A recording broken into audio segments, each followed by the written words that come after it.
Hello, my name is Graham Pluck, and I'm going to talk to you about our research on the positive manifold of cognitive test intercorrelations. Now, the positive manifold is the phenomenon in which, when a large group of cognitive tests are administered to a large group of people, all of the correlations are positive.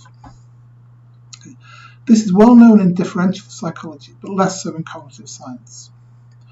The positive manifold of all positive correlations is interpreted as indicating some general processing or some general cognitive factor which underlies all task performance.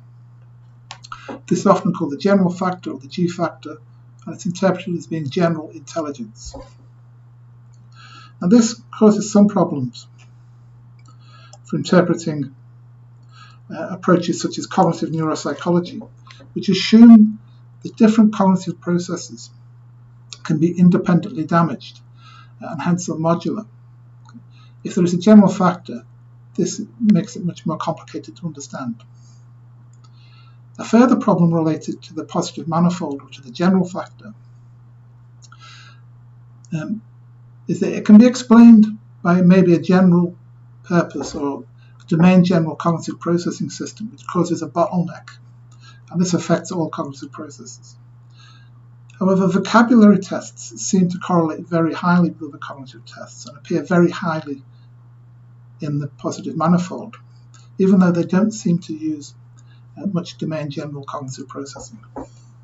In this research, we aim to just demonstrate the positive manifold and also explore how lexical tests might contribute to it.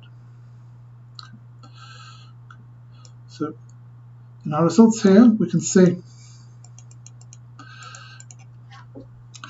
that of 11 different cognitive tests administered to over 200 people, all of the correlations are positive and all the correlations are large. They're all significant.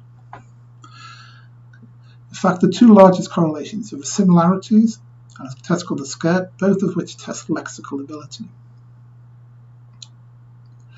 Now, when we did some extra factor analytic studies, we included 7 non-lexical tests, and each time we put in one lexical task, we found that the lexical tests featured very highly in the general factor.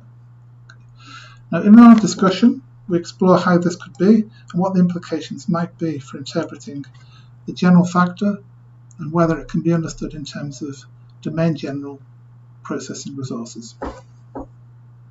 Thank you for listening.